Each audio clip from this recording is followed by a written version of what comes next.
Perfect. Okay, so before we do so, a quick formal introduction on my end, guys. First of all, good evening to all of you, and good morning to students from other time regions as well. And again, my name is Mohammed Shoaib. I will be your cybersecurity trainer for the rest of the duration of the course. I've been working in this domain of cybersecurity for the last 7 years. I've been training students since the last 5 years or so, and my specialty is in web application penetration testing. Okay. But again, I train students on these two courses specifically, Certified Ethical Hacking, the first fundamental course to get into cybersecurity, to get started in cybersecurity. And then my specialization after that is web application pen testing. Okay. So yeah, that's a short intro on my end.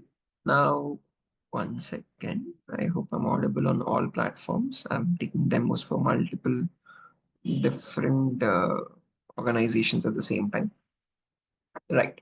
So now, when we talk about this course, Certified Ethical Hacking, this is something provided by an organization called EC Council, guys, a very well-recognized organization on the internet around the world as well, obviously. And it's based in the United States itself. Okay, and this is something which specializes in certifications and in training programs in cybersecurity. And the course Certified Ethical Hacking is something that they have designed for people who want to get into this domain of cybersecurity, who want to shift their careers to cybersecurity, who want to get started in cybersecurity. The first go-to fundamental course is Certified Ethical Hacking. And the current version running right now is version 13. Okay. Every few years, the version gets updated and the latest technologies or the latest terminologies are added in this course. And the older outdated concepts or the outdated technologies are, I would say, redacted. Okay. Now, when you talk about this course, Certified Ethical Hacking, guys, a lot of students have a misconception that hacking and ethical hacking is same. And there's no difference in between those two terminologies. So let's clarify that first. So let's start the demo with the definitions of what hacking is and what ethical hacking is and how they are different from one another. Okay. So when you talk about hacking, this is basically the procedure of trying to gain access to information systems. Now, when I say that phrase, gaining access to information systems, these could be anything. They could be as small as a mobile phone to as big as a firewall or a web application server or a database. So hackers or cyber criminals try to get access to these devices without the permission or without the knowledge of the organization or the person owning those systems. So let's say if I've hacked your phone, it basically means I've complete remote access or remote control of your phone and the data within it. I can steal your data, I can destroy your data from your phone, or I can sell that data to other people without your knowledge. Okay. And this is more often than not done for the hacker's benefit. Okay. So it could be personal, again, financial benefit or just for fun. Okay. So to read out the definition again, hacking is the procedure of trying to gain access to information systems, any sort of it, without the permission and without the knowledge of the organization owning those systems. And this is usually performed by hackers for their own benefit or sometimes even for fun. Okay. Now, if hacking is such a malicious task, if it is such a criminal or illegal activity, how do we have a course called ethical hacking? And how is this getting ethical in the first place? Like ethical or legal in the first place? So to define ethical hacking, on the other hand, this is the procedure of trying to find vulnerabilities. So this terminology called vulnerability is something that you'll keep coming across a lot in the upcoming sessions as well. Okay. To define it, it's a loophole, it's a flaw in the security of the information systems. And hackers take advantage of these loopholes itself to get access to these devices. So your job as an ethical hacker is to find these vulnerabilities or loopholes in the information systems. And this is done with the consent and with the knowledge of the organizations. So you work hand in hand with the organization, they appoint you or they basically employ you to find these vulnerabilities in their systems. Okay. And once those vulnerabilities are found, it's your responsibility to report it back. And once it's reported back, the company will apply the necessary security updates that you suggest, also commonly known as the security patches. And once these security patches are applied, no other hacker or no other cyber criminal can take advantage or exploit these flaws and cause any further cyber threats. Okay. So your job in ethical hacking is finding the vulnerabilities and basically reporting them back to the company so that they can apply the necessary security updates And in that way, you're performing you're adding a layer of security around the organization and preventing all sorts of cyber threats. Okay. Is that clear? Any questions or doubts regarding these two definitions, guys? Dikshita, Ismail, Narendra, or Halim? Any Uh, questions? Any? no. All good so far. Perfect. Now, depending on these two definitions, guys, we can categorize the types of hackers as well. So there's three broad categories. There's someone known as a black hat hacker, a gray hat hacker, and a white hat hacker. Okay. Again, these are the most commonly known categories. There are others as well, but these are the widely used or widely available hackers on the internet today. Okay. So when you talk about black hat hackers first, these are basically cyber criminals, or again, the attack, I would say, indicators who perform hacking for their own benefit, okay, or for fun. These are the people who cause loss to an organization through various sorts of cyber threats. So they perform hacking for their own benefit without asking for consent or permission or without the knowledge of the organization. So this is the bad end of hackers. On the other end of the spectrum, we have white hat hackers. White hat hackers are also commonly known as ethical hackers. And these are the people who abide by the laws and policies of the organization, and they work hand in hand with the organization to secure it from these so-called cyber threats. Okay. And in between, there's a third mysterious category called grey hat hackers. Now, these people are also commonly known as bug bounty hunters. So they are people who, like black hat hackers, don't ask for permission first. But once they do find a vulnerability, they report it back to the company, like a white hat hacker. So it's the combination or a mixture of both the properties, black hat as well as white hat. Okay. Not asking for permission, but still reporting it back. But there's a minor catch here. They don't report it for free, obviously. They would report it for a bounty, for a financial reward. Okay. So they're working both offensively and defensively at various stages for their own benefit as well again. But they're not risking the organization in any way. Okay. So they demand a small bounty, a financial reward in return for reporting the vulnerability. And hence they're called as bug bounty hunters, hunting for bugs or loopholes in organizations for a small reward. Okay. Now, no matter what category of a hacker you take, black hat hackers, gray hat hackers, white hat hackers, all of these are professionals who perform hacking or ethical hacking in a certain procedure. And that procedure is called cyber kill chain. Some organizations also refer to this as hacking cycle. So hacking cycle or cyber kill chain, same thing. Okay, do not get confused by that. Okay. To define it, it is the procedure that hackers follow to perform a successful cyber attack. And the same knowledge of this procedure also allows cybersecurity professionals, such as ethical hackers, to understand how these attacks are being performed, to detect them at every level of the organization and prevent them at the early stages itself. Okay. So again, the procedure to attack or defend are pretty similar, okay, with minor changes here and there.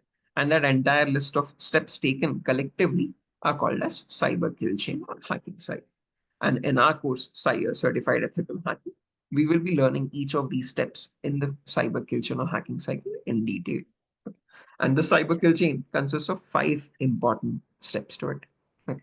So there's something called as information gathering, there's something called as scanning, then there's something called as gaining access, then maintaining access, and then reporting or clearing traces. These are the five steps involved in the cyber kill chain. And as a professional cybersecurity person, you need to understand each of these phases very well. Okay, to understand how they are interlinked with each other and what is the procedure followed in each of those steps. Okay, so we're going to talk about those now. Any questions or doubts up to this point? Anyone? Dikshita, Ismail, Narendra, Sabarnath. Okay, perfect. Hardly no questions on your end as well, I suppose. Okay, right. Coming back to this again, as mentioned. Oh, Sabrinath, I think you've joined a bit late. No worries. This session is being recorded, so you'll be getting the recordings as well. Okay. But again, as we have discussed, we were talking about the course Certified Ethical Hacking, and we're just getting started. So don't worry, you haven't missed out much. Okay. So now, when you talk about the cyber kill chain, guys, as mentioned, these are the five steps followed in the exact same order. Okay. Let's talk about the first step, which is information gathering. Now, some organizations also refer to information gathering as reconnaissance or footprinting. Okay. So again, different names for the same procedure. Do not get confused. Various organizations have built their own frameworks and given out their own names, but the logic is same, the procedures followed are same, just different names or different terminologies from different organizations. Okay. So in this step of information gathering or reconnaissance or footprinting, the main objective here is you try to gather as much data or as much information as possible about your client or your target organization. And an important point to note here is all of this information is obtained passively. What I mean by passively is you do not contact the organization in any way. You do not let them know that you're getting information about them. All of the data is obtained from publicly available resources on the internet itself. Okay. The more information you gather, the more possibilities you find of attacks in the upcoming stages. Okay. So these in pieces of information allow you to connect or initiate attacks on those devices in the organization. But the main question that arises here is what kind of information are you looking for? What are you trying to search on the internet? And these are the pieces of information you would require to gather. So there are IP addresses, network blocks, host records, DNS records, domains, subdomains, operating system information, employee details, contact numbers, email addresses of those employees, and usernames and passwords as well, if they got leaked anywhere on online data breaches. Now, believe it or not, all of this data is readily available on the internet itself. All you need to know is what those websites are or what those, resources are from where you can get this information. Okay. If I had to show you a very simple example for this, a live practical example, I can open up my browser here. And in my browser, I can now do a quick search for a website called DNS Dumpster, a very popular website in the cybersecurity circles, capable of giving you the DNS records for any organization. Now, what I mean by DNS records are the linking of their domains and their IP addresses for the organization. So let's say there's Netflix, and if I had to get information about the Netflix server's DNS records, I can just search the domain name here, and this starts providing me the entire list of DNS records for that company. So firstly, where are their servers located? In which region of the world are they located in? How many servers do they have? So these are all the different web servers of Netflix hosting these so-and-so websites and their exact public IP addresses. So these IPs are very crucial for a hacker or an ethical hacker to perform the upcoming stages of the attacks. On these IPs itself, you perform scanning and gaining access later on. So these pieces of information are very crucial. Okay. So these are all the various domains and subdomains of Netflix and their exact IP addresses, and also gives you information on who is hosting them and what servers are they using. Nginx is basically Linux servers. Okay. Scroll down much further. These are all their web servers again. Then you get information about their mail servers as well. MX records are from mail servers. So Netflix right now has one, two, three, four, five mail servers. Okay. These are all the servers through which all the mails for Netflix are being routed through. And then there are DNS servers as well. There are four DNS servers, and these servers itself hold all of this information. Okay. Scroll down much further. This is a graphical representation of their entire topology. Okay. How these servers are interconnected with each other. Okay. Now, this information is given out by Netflix itself over the internet. So for their clients or for their customers to connect to their services, you need these IP addresses publicly available. Okay. And they're scattered across the internet on various servers. This website DNS dumpster collects all that information and puts it in one single place for easier access. So this is nothing illegal. This is nothing against the law. Okay. So all of this data is publicly available, but it's scattered in different locations. So these websites are gold mines. They collect all that data and organize it for you and put it in one single place. Okay, so that it's easier for you to go through it. Okay, so DNS dumpster is specifically for DNS records. Similarly, there are other websites for other pieces of information as well. Okay, and all of that data needs to be gathered. Okay, using these websites and information gathering phase. Okay, once all that information has been gathered, that is utilized in the upcoming phases, in the next phase called scanning. Okay. Scanning can also be referred to as enumeration, again, just an alternative name. And the objective here is we get some extra information, but by active and aggressive methods. So the important point to note here, earlier we got the information passively from third-party organizations or third-party websites. Here we make active and aggressive connections. What I mean by that is whatever IPs you obtain, whatever domains you obtain, whatever email addresses you obtain, now you make connections on those directly. Okay. So you make direct connections with those and you try to get some extra data. And that data again can be categorized in three parts. There's network scanning, port scanning, and vulnerability scanning. In network scanning, you figure out in their internal organization, in their internal network, what all devices exist. So what servers are they using in their internal network? Do they have DHCP servers, DNS servers, FTP servers, etc., etc.? Are they having any firewalls? Do they have any protection? Again, intrusion protection devices, detection devices or prevention devices, IDS, IPS systems. Okay. How many client operating system devices are they using? Okay. So getting a network topology of their internal network is network scanning. Once you know what devices are available in their network, on those devices you perform port scanning, figuring out what applications are they using or what services are running on their devices. And once you know what services are running, what applications are running on those devices, you run vulnerability scanning. Okay. To figure out if any of those services or if any of those applications has a loophole to attack on, if any of them is misconfigured, if any of them is running on an outdated patch, okay, if any of them has an open port which is accessible without a password, okay, without any authentication. So those vulnerabilities are found in the vulnerability scanning phase. Okay. And during this phase, we'll be using two very important tools. One is called as Nmap, which stands for Network Mapper, a very popular tool, been there since 1997 and still used in the latest applications as well. Completely open source, accessible for everyone to use. Okay. And the other tool is called Tenable Nessus. Now, this is not open source, guys. This is a very commercial tool. Oh, not that one, sorry. Second link, yeah. Tenable Nessus, and quite an expensive one as well. So if you click on buy, it's around $7,000 or so. That only for 1 year subscription. Okay. But this tool is capable of telling you which system contains what vulnerabilities on what services or what applications. Okay. Gives you everything in an automated report. Okay. And that report is again handy for pen testers to verify. Okay.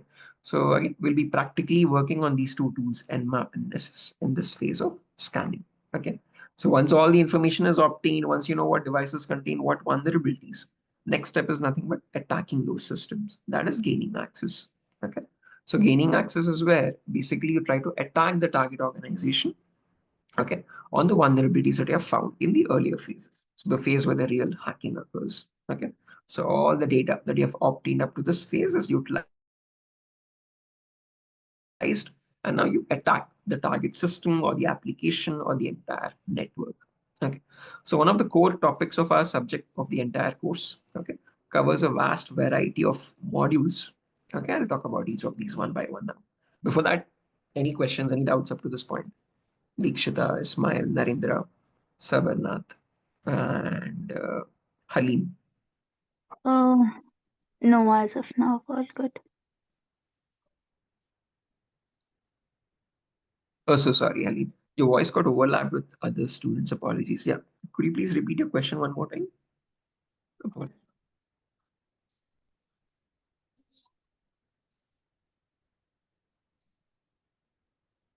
Mm-hmm.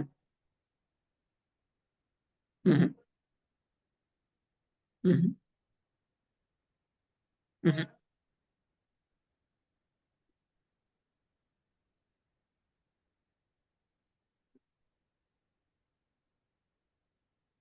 Good question. So the question here that was asked by one of the students is if the information is so publicly available, why can't they hide it? Maybe that publicly available information is leading to attacks.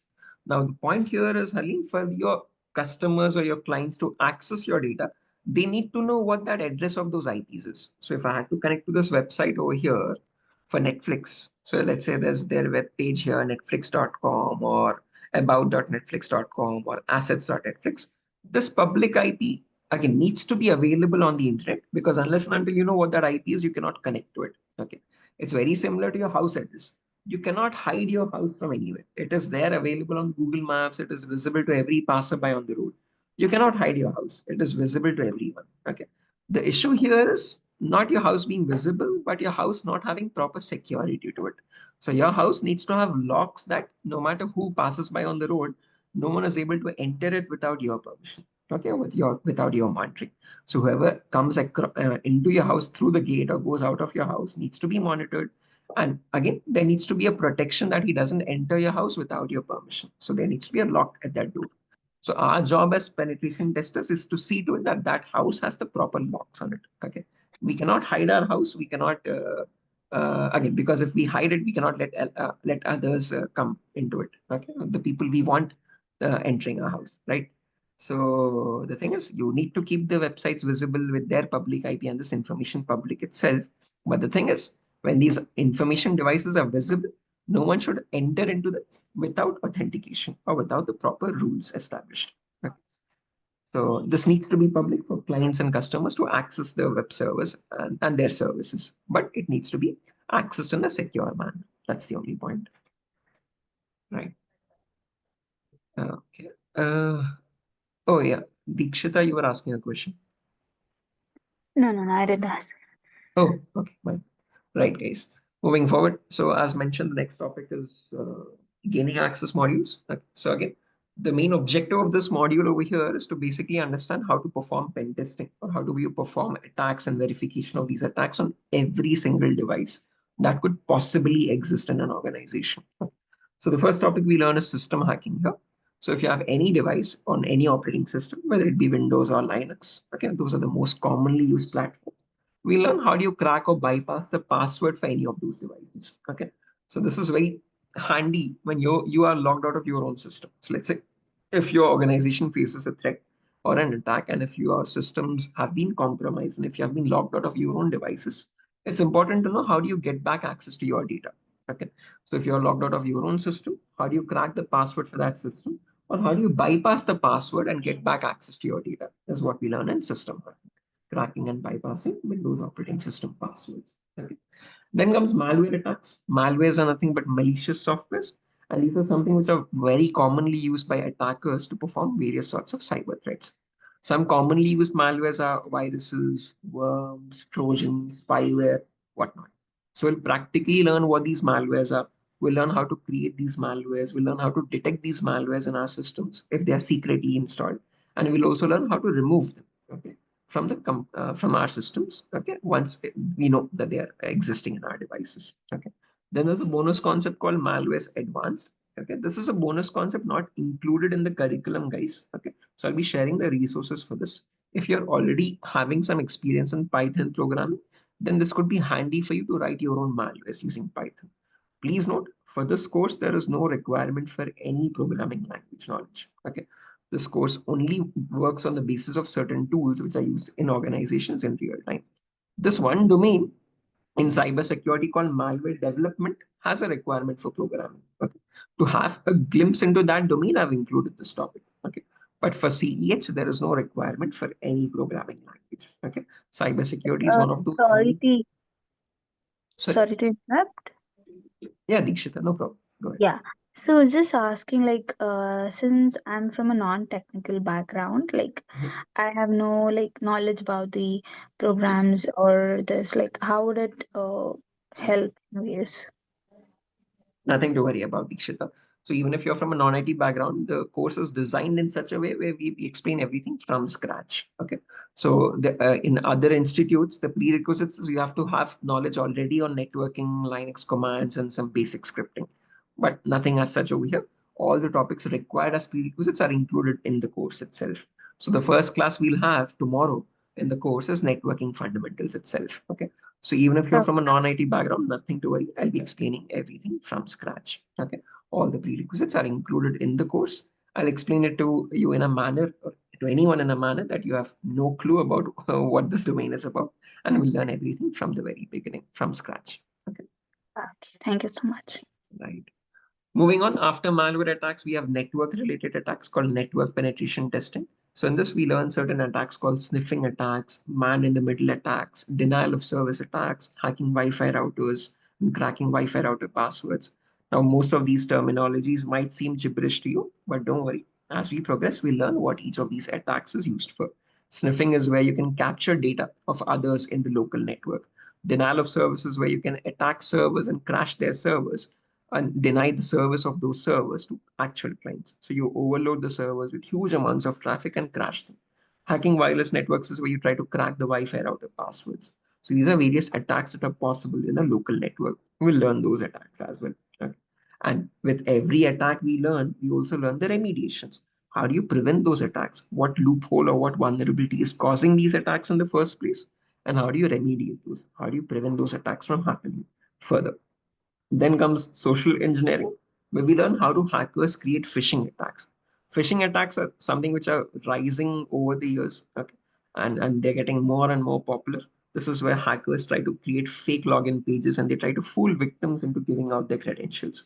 So whether it be social media platforms, bank login pages, your organizational login pages, hackers are capable of cloning any website in today's world. So how are these clones created? How do they fool victims and send these pages to them and get the credentials? Is what we learn in social engineering. Then comes hacking web servers and web applications. Every organization has a website that acts as the face for the organization. And most of the vulnerabilities or loopholes are found in their websites itself.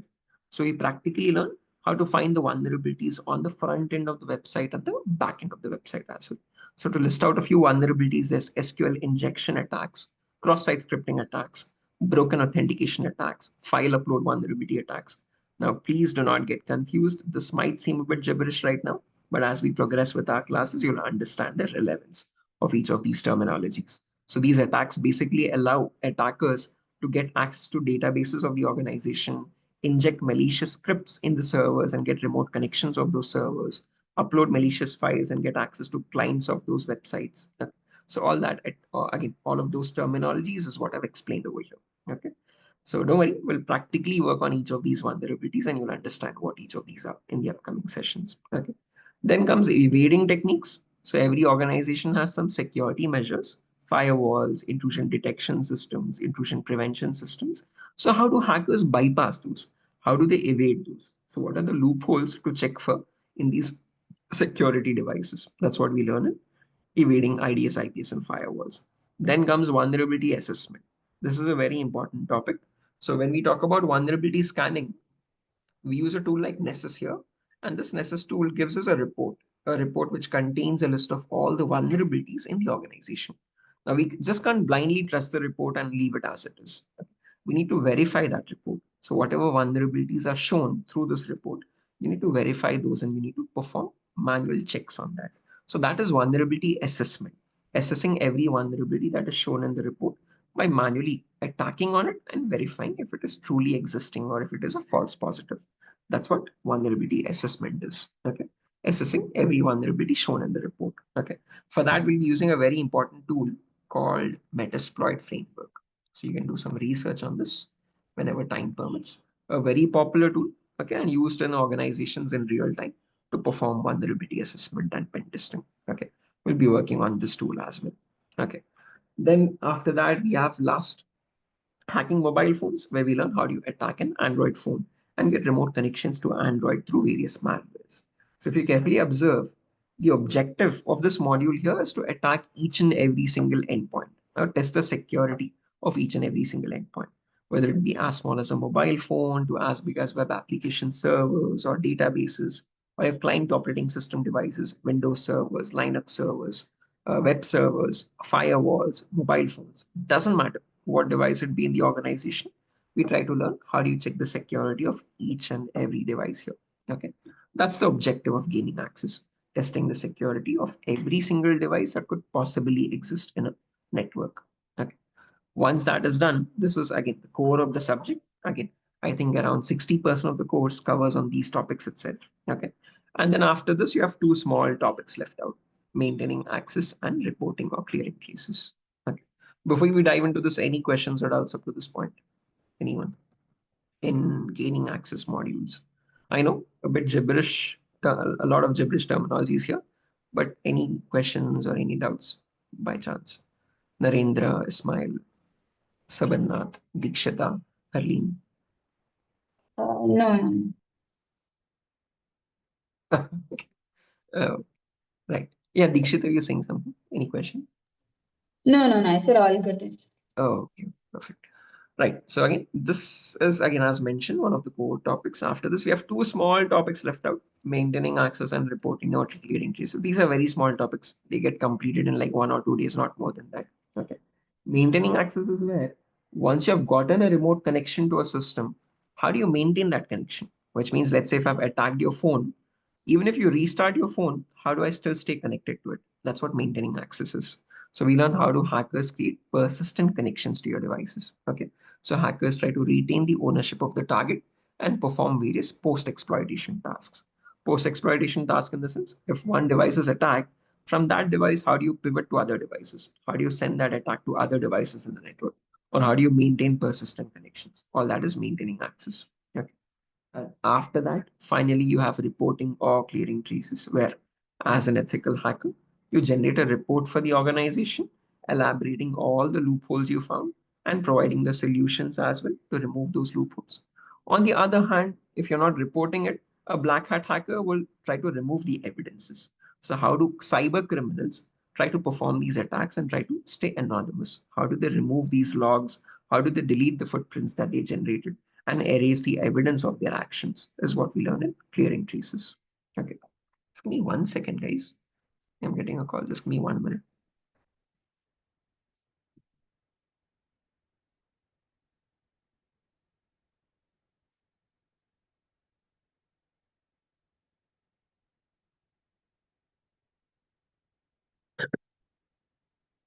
Right. Apologies about that. So as mentioned, so once we are done with again all the phases, the last phase is reporting or clearing traces, where we learn both the possibilities. As an ethical hacker, how do you generate reports and submit to the organization?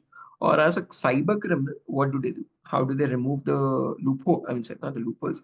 How do they remove the evidences of their actions? How do they try to hide their tracks of the attack being performed? So the course is going to run in two simultaneous tracks. We learn the attacks, how the attacks are performed by cyber criminals, and we also learn the remediation techniques. How do ethical hackers, how do cyber security professionals prevent these attacks in real time? Okay. And again, as mentioned, before we dive into all these advanced topics, we have the prerequisites to cover. So we'll talk about networking fundamentals. So that's going to be the topic for tomorrow, actually. If I show you just a brief demo on that. So this is the content for the class tomorrow. So Hi, where we talk about hi. network. Actually, I have a question so what are the main tools that will be covered in the cyber security course? So we have an Splunk tool is there and what are the Hi, main? right. Hi, Sabina. So the question asked was what tools are we going to be covering in our upcoming sessions? To Mm, list out a few. So when you mm, talk about information gathering, it's all websites as mentioned, publicly available resources. In scanning, we go for Nmap and we go for Nessus. In gaining access, we'll be using tools like John the Ripper. This is a password cracking tool. Then we talk about Wireshark for yeah, why packet should? sniffing. Okay, Wireshark is used for packet sniffing and packet analyzing.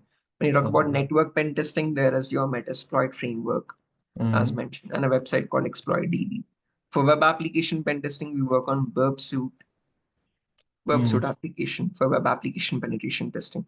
And there's a okay, bonus concept called SOC, Security Operations Center, with a mm, tool called with a SIM tool, Security Information and Event Management. For that, we'll be working with Splunk.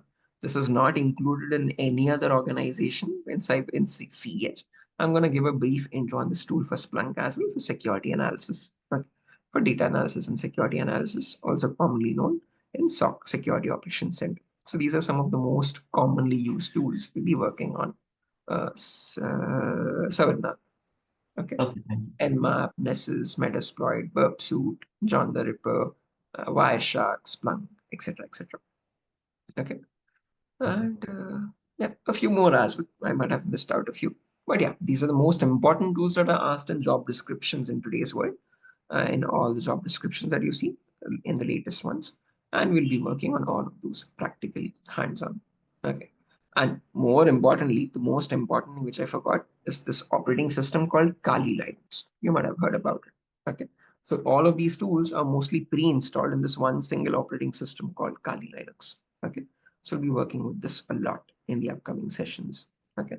Covers again has more than 600 plus tools, and all the tools are pre-installed in here. So as you can see, Nmap, Metasploit, John the Ripper, Burpsuit, all of these are pre-installed in this Wireshark. So you don't need to install each of these tools separately. All of this is packaged in one single operating system. So we'll be working with this a lot. Okay. And again, as excuse me, as mentioned, in the next session, we'll talk about, excuse me, as mentioned, we'll be talking about networking fundamentals. What is networking? What are IP addresses?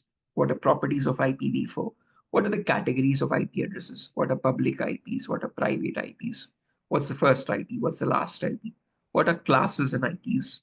We'll talk about all these basic fundamentals first. Okay. So again, as mentioned, reiterating it, we'll be covering everything from the basics. Okay, nothing to worry about losing any fundamentals, or even if you're from a non-IT background. Okay. And again, the courses for a duration of 35 days, guys. We have classes from Monday to Friday every day for 1 hour each. And the batch is allocated at 9 p.m. IST, Indian Standard Time. Okay, the time slot is fixed. And yeah, that's about it for the demo. Nothing further. If you have any questions also. Yeah, so the only concern like which I had since I was from a non-technical background, like uh, that was my question. And also like do we get to work like I mean like a real time like exposure kind like assignments, or like how is the class content I mean like is it a theory or a practical, how is it?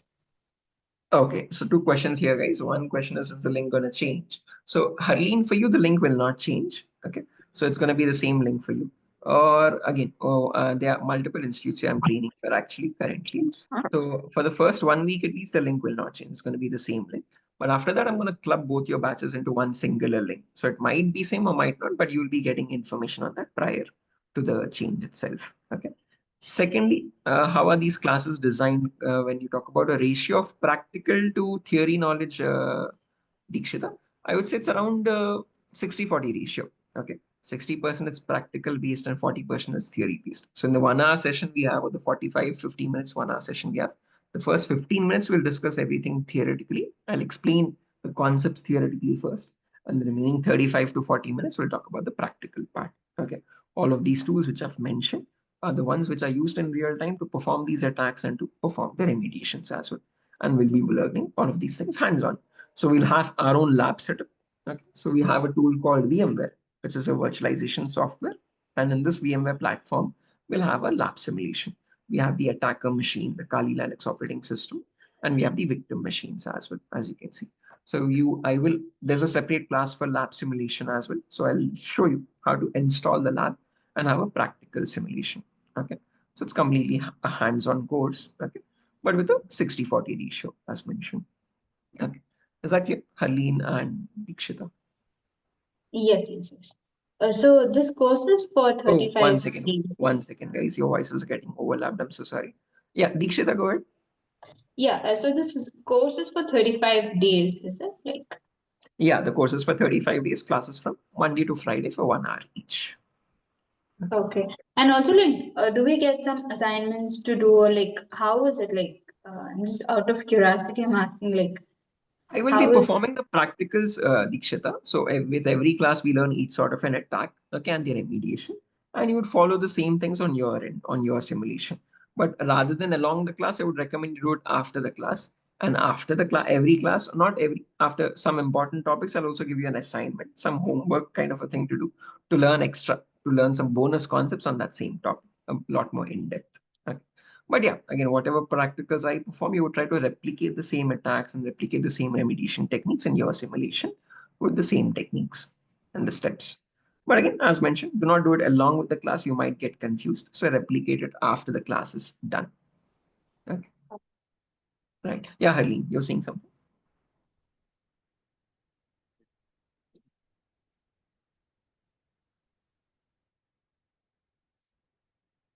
Those are operating systems, either the OS. So we'll be installing some of those.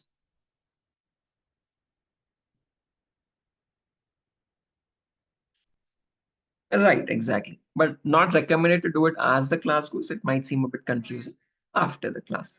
Right. Okay. So I will show you there's a separate class for lab setup installation. So in that, I'll show you how to install the lab simulation and you can perform the same exact practicals that I show. And Dikshita has mentioned already, you'll be performing the same exact things I show in the class. And after a few important topics to learn some extra content, I'll be sharing bonus assignments as well. You can perform that for extra knowledge. Is that clear? Hi, Shoaib. Hi, Ismail. Uh, Oh, what is the difference between SOC analyst and this course? Can you please tell me the difference? I Right. don't So when you know. talk about SOC analysis, Ismail, that is Ah, basically you trying to perform monitoring and analysis of data that is coming in or going out of your organization. So that is you monitoring all the attacks, okay, that an organization faces, and you're trying to check if they're truly attacks or just false positives. Okay. So let's say if there's a ticket that gets raised for multiple entries of password. So that could either be a possibility that a user has forgotten that password and he has entered multiple attempts at it, or it could be a possibility that there's a brute force attack. An attacker is using multiple different passwords from a dictionary file and is initiating those passwords. So your job as a SOC analyst is to verify if it is truly an attack. Okay. If it is, you escalate it to the analysis team and they verify where the attack is coming from and they block those IPs so that the attack is prevented. That is all that happens in SOC. Okay, as a SOC analyst, you analyze the traffic, check for threats, and prevent those threats in future. Okay, this course is a penetration testing course. This falls in NOC, Network Operations Center. So in an organization, in their network, whatever devices exist, whether it be servers, whether it be firewalls, whether it be your mobile phones, whether it be your routers, whether it be web application endpoints, your web application servers, okay, your DNS servers, your DHCP servers, your mail servers, whatever kind of an endpoint it be, how do you check for vulnerabilities on those devices? So on those devices, are there any misconfigurations and any ports? Are the applications that are running on it secure or not? Is there any service which is unencrypted and allowing remote connections without authentication? Is there an outdated or an unpatched software? Or is there a new software which has been released with a vulnerability that is running in your organization? So that verification of security issues on every single device in your organization is the NOC, Network Operations Center, a pen tester's job. So this course is more oriented towards NOC, and I would say 20% oriented towards SOC. It's 80% NOC and 20% SOC. Okay. So that's the okay, difference okay, between a SOC analyst and a penetration tester. okay, Is that clear? okay. Thank you. Yes, this course is to cater for the penetration testing side of the cybersecurity domain.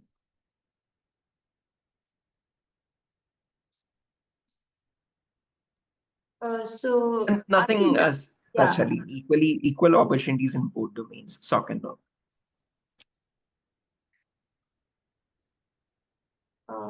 Hey, Mohammed,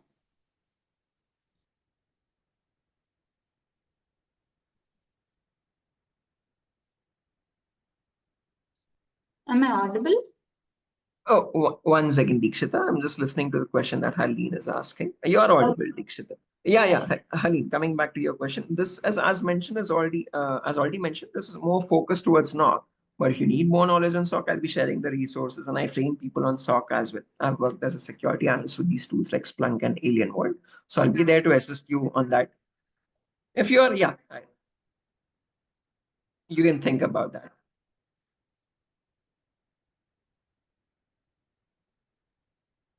Nah, would never recommend doing things parallelly, Arlene, because that would be too many tools and too many concepts. So one at a time.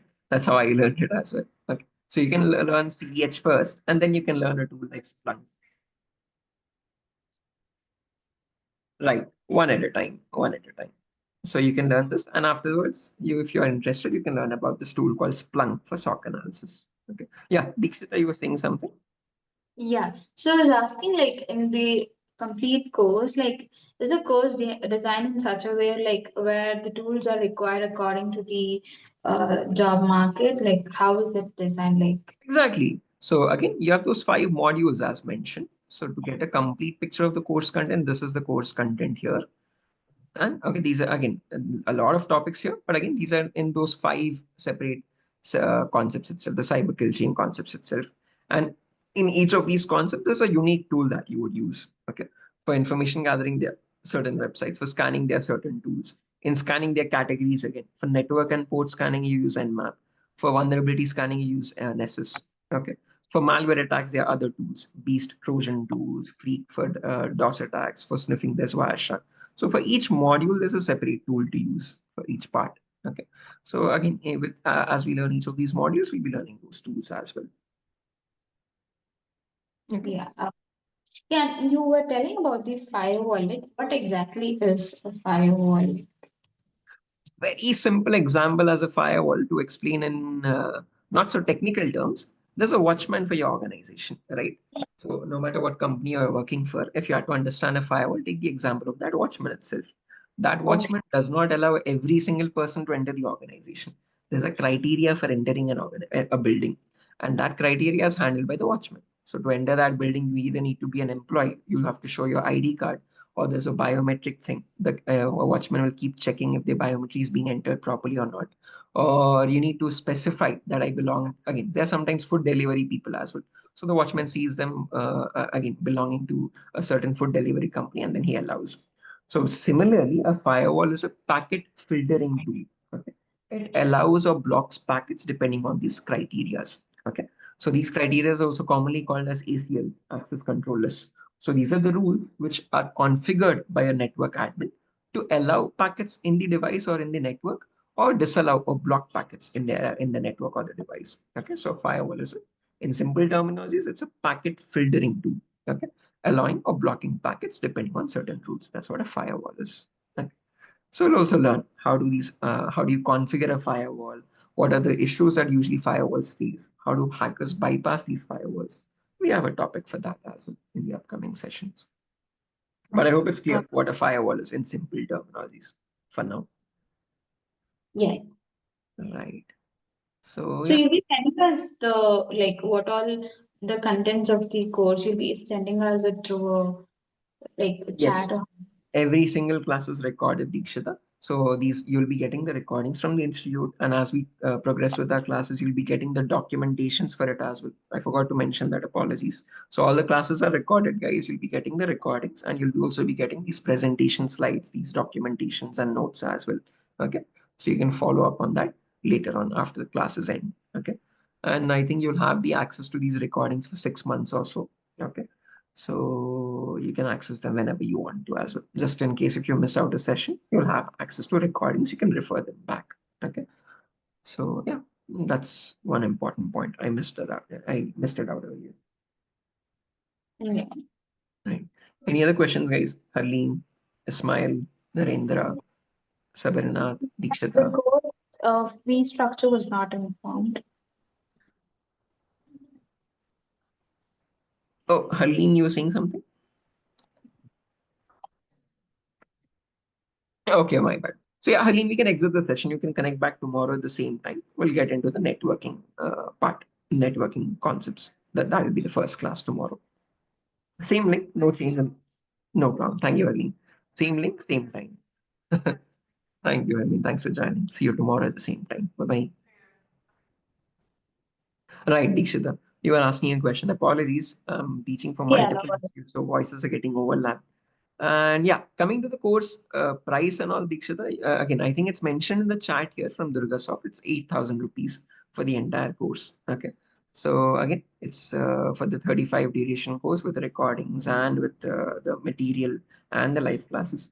Trust me, that is a very a good price, I would say, because I teach for some institutes in Bangalore and in Mumbai as well. I'm the same trainer, same content, same structure of the course, and they're charging around 15,000 to 25,000. Depends again from institute to institute.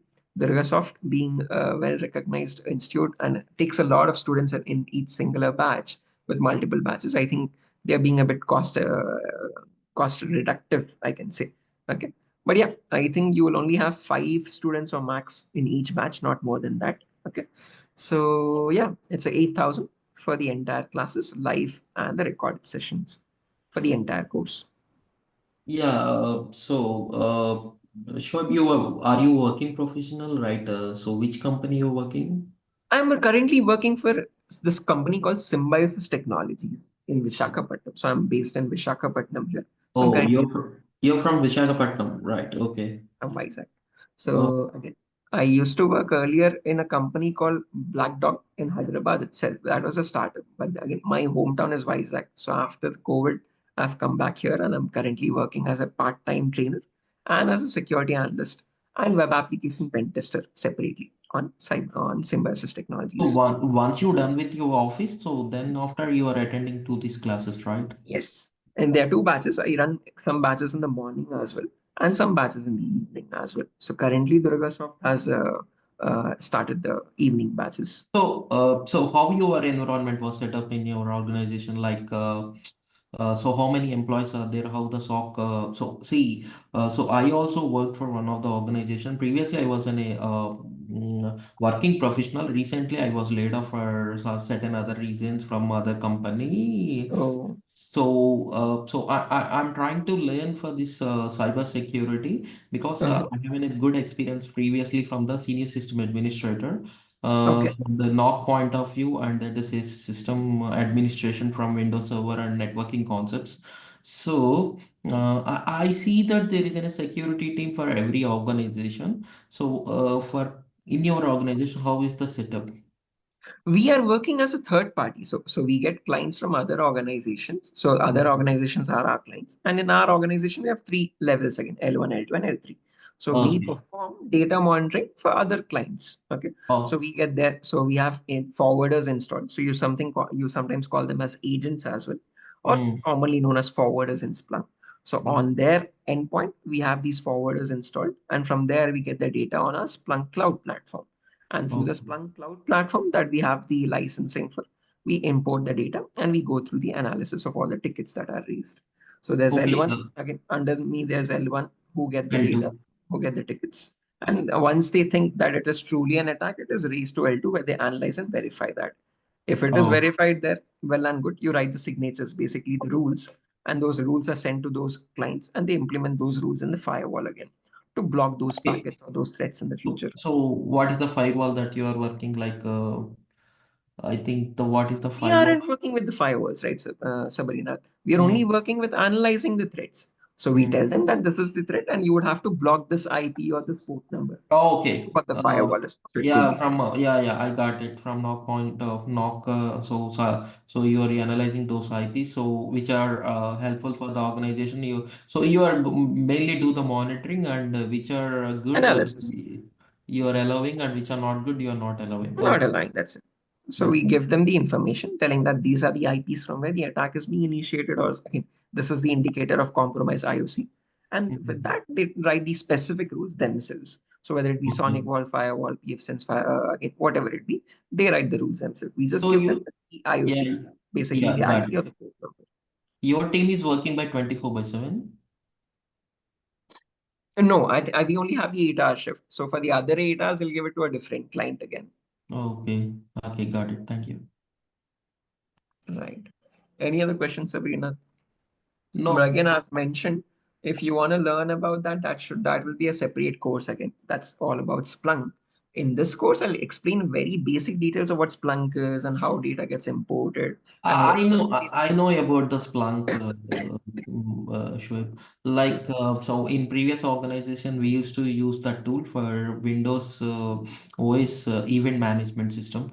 So they Uh, got so what the errors happened, where it was happened. So that we used to identify using Splunk tool, and we used to resolve the issues by using Splunk. okay. Then you must be familiar with the SPL programming. No, I'm not familiar with the SQL programming.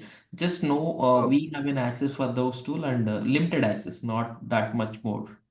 Oh, okay, okay. No worries. But again, as mentioned, Sabrina, this course is more oriented towards knock, the Mm, knock pen testing part, understanding vulnerabilities in each endpoint in the devices, and then finding and remediating those. Working on tools like burp suite, mm, Metasploit framework, Nessus, Nmap, etc., etc. Same modules which I've mentioned, right? okay.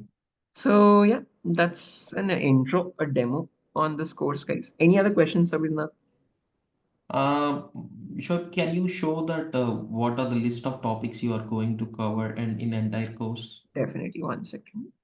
Sorry So, for asking at last minute. no, no problem. This is the entire list of contents, guys. I think this is available in the official website of DurgaSoft as well. Okay. And We are not able to see, Shoaib. Sorry for oh, this. is my screen not visible? No, no, no, no. Is So it not? your name only visible, but we are not able to see the. Oh, Yeah, now we are good. Thank you. oh, okay. Now it is perfect. Okay. When did that happen? Since when did you guys lose my screen share, guys? I was able to see. I Oh, didn't see. Okay. Yeah, I'm able to see. Thank you. Right. So again, same list of topics has been updated in the official DurgaSoft website as well, guys. You can access it from there as well. Okay. And anything I think I'm forgetting to mention something. See, mostly, so the topics that we're covering is mainly from knock point of view and Yes. So this network. course is on the same curriculum that is designed by EC Council for CH, and that Mhm. most, as mentioned, is focusing towards the pen testing domain of cybersecurity, towards the knock part of cybersecurity. Okay. First, fundamental step taken. So again, it covers up to intermediate level of performing pen testing on all endpoints. Okay. After So, that, you use a certain specialization. so once the course is done, so how will be the so how many years we can say for example, I having 5+ years. How many years we can put it for the resume for cyber security part? Around 2 years is enough, or If you're going only with this course, Sabarna, again, as mentioned, this is a course taken by people who are just getting started in cybersecurity. So with okay. just the CH certification, you Mhm. usually stay in the organization for like 2 or 3 years. After that, you definitely specialize in one of the domains, whether it be towards network pen testing or cloud pen testing or mobile pen testing, or you go towards Okay. SOC certifications. Okay. So I So would for, recommend only 2 to 3 years with this, not putting a fake more than that. Okay. Because with that, you would have a requirement for other certifications as well, or other specialization courses as well. So along with this, after this, if you learn some specialization, web application pen testing or cloud pen testing also, then you can increase it up to 5, 6. It's your choice. mm, But just with this course, I would not recommend more than 3 years because uh, it doesn't seem genuine in that perspective. Just staying in the as an ethical hacker or pen tester for three no. years. So from my point of view, so I work for the system administrator, right? So from after system administrator, I work for this what you tell like that. I just keep it as a 3+. So that should be good, right? Right. You can apply for security pen tester job roles itself. You can add it up to two or 3+. Okay, good. Thank you. Perfect. Any other questions, guys? No, all good. Can Okay. we? Dikshita, did you join the Sunday as well, or this is your first class? I remember someone joining on Sunday. That was the only one student, so we canceled the session that day. We had a No, workshop on. this is my first class. Like, This is your first class. Okay, I think that was a different student. Okay, okay. Okay, guys. So yeah, that's that. Ismail, any questions? Narendra, any questions? Narendra, you haven't asked any. I hope everything is clear. So, Ismail, any questions on your? Yeah, actually, I have one opportunity in shock analyst. Actually, I have knowledge about Linux related and networking related knowledge. But the shock analyst opportunity is grab or fit. I don't know. So that is Oh, you're working as a SOC analyst, is what you're saying, Ismail? no. Actually, network. Actually, I have knowledge. I take some courses. Acha. Okay. But I am entering about cyber security related, but Mhm. unfortunately, SOC analyst opportunity is there. So Mhm. this is grab or I will go So, to the so he was asking like the question. So he's one of the guy working for one of the organization. So, he had any concepts of knowledge for network and rest of the part. So he gone through the courses and everything. So he whether he need to learn for the cyber security, is this helpful for his career or not? He's asking. Yeah, definitely. That's the objective, right, Ismail? So as mentioned, if you're planning on getting into cybersecurity, this is the Mm, first fundamental course. You learn both SOC and NOC in mm, this course. But again, as mentioned, more of NOC compared to SOC. So I will explain what SOC is. I'll explain what is done in a SOC job role. We'll be working with a tool called Splunk for a few classes, but more on the pen testing part. So if you want to get into cybersecurity, this is the go-to course, Ismail. No matter where you search on the internet. Okay, there are different okay, right. organizations. There's EC Council, there's OS Offensive Security, there's CompTIA. Okay, so all of these provides various courses, but the content is same no matter what course you go with. Okay, CompTIA has CompTIA Security plus OS Okay, Offensive Security has something, I think OS CP or something. Okay, but that's slightly more advanced. Okay, and then EC Council has certified ethical hacking. So the same concepts are shown in any organization. So this is the go-to course and the go-to course with the same course content. Okay. So if you want to Okay. get into cybersecurity, this is the first course to go to. Okay. You can do Okay. some research and you'd find the same answers. I'm pretty confident about that. Okay. So yeah, that's that. Nothing further, guys. I think we can exit the session over here and we can connect back tomorrow at 9 o'clock again. And we'll talk about the first fundamental concept, networking fundamentals. Okay. So yeah, thanks for joining the session today. And I hope I've clarified all your questions. And yeah, we'll be connecting back tomorrow. I'll see you tomorrow, guys. And you can Thank join the you. same link at the same time. Thank you, guys. Thank you. Thank you. Thank you. Thank you, guys. Bye-bye. Bye-bye.